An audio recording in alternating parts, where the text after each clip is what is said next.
Hi, my name is Stefanie with Stefanie Buys Houses. And if you recently inherited a home, I'm sure you're probably feeling a bit overwhelmed or have been through the process before, but not sure what steps to take next. So in today's video, I'm gonna walk you through the steps to see if it's best for you to rent the property out, sell it, or just keep it. So without further ado, let's get right into it. So first and foremost, before making any big decisions, you want to make sure that the legal and financial responsibilities that is associated with the property is already taken care of.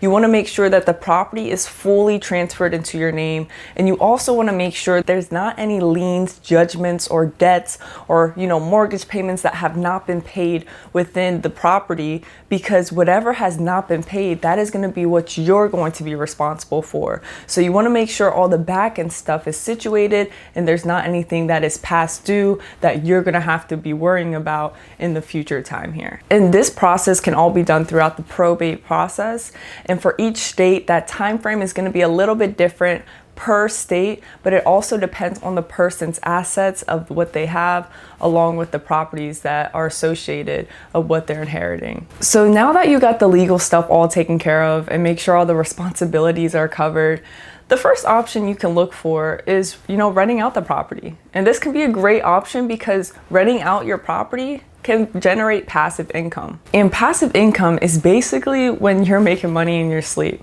Now, there are responsibilities if you do keep it as a rental. You don't just make money, out of nowhere. You still have to maintain the property. And there are ways to get around this where you can hire a property management company to overlook the property to make sure that the rent is getting paid, that any maintenance issues are being taken care of, and that the property as a whole, the bills, the utility bills are being paid. And there's another route to save money from property management where you can self-manage your properties and have the proper systems and processes in place where you have a contractor on hand, you have everything basically in-house to help you save money at the end of the day. But you're gonna have those phone calls from the tenants, dealing with that, may have to go to the property, at random times of the day. You just never know, depending on if the tenant has an issue or not. So you have to figure out if you do want to take on the responsibilities of being a landlord, or if that's something that you aren't even willing to take care of. Now, if you cannot even see or envision yourself being a landlord, the next option you can do is actually sell the property.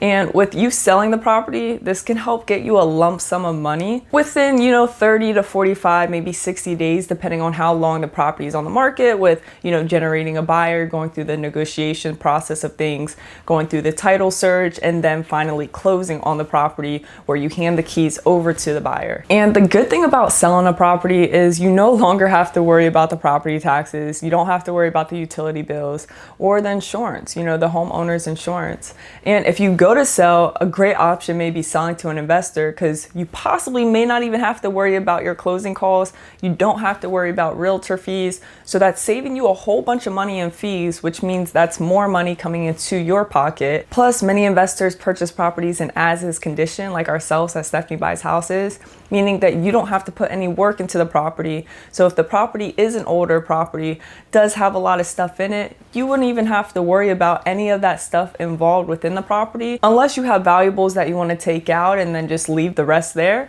We'll take care of that. So you don't have to get a dumpster or anything like that. It just makes your life a whole lot easier. Now, the only con when it goes to selling an inherited property is, I know that property can definitely become sentimental with it being in the family, and who knows how long it's been in your family. Maybe 1 year, 2 years, 5 years, 10 years, 20 years. Like, some properties stay in the family from generations to generation. So offloading a property like that can definitely be tough, and just having that sentimental value is a tough part of, having to sell a property. And then also, depending on the time you are going to sell a property, if you are looking to plan to sell in the winter months, not too many buyers are out, shopping, looking for homes in the winter months, because they just don't want to move during that time frame. That's just how it's been over the past, I don't know how many years. It's just been like that for so long, where the winter markets are typically a bit slower and the spring market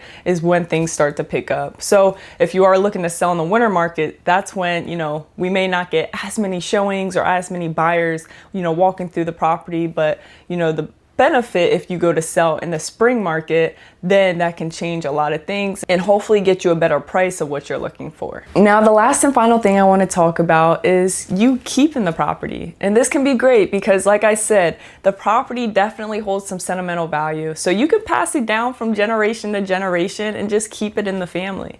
Now, the downside is you have to make sure that you're keeping all the financials up to date. So making sure if the property does have a mortgage, that you're paying those mortgage payments, that you're paying those utility bills, that you're paying those property taxes, along with the homeowner's insurance. So making sure that you're on top of that so nothing goes past date. You don't want any liens on the properties. You don't want any judgments or anything like that. And another benefit with keeping the property, we got the sentimental value and passing it down to generations, but you also have the appreciation of the property because as you hold on to the property, it's going to go up in value as years go on. So you're just being able to gain that equity, which is just making your net worth a little bit more. So now that we're towards the end of the video, how do you decide what is best for you? Well, you got to take into consideration, does the property hold sentimental value?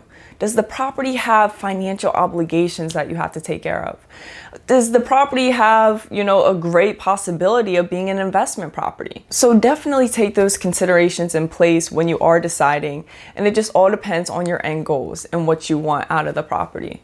So I hope this video helped you. At Stefanie Buys Houses, we are always buying properties and inherited properties. So if you decide to choose the option of selling, we here at Stefanie Buys Houses also buy inherited properties, and we've dealt with many sellers that have gone through the process before, so we would definitely be willing to help. And you can check us out at stefaniecashoffer.com.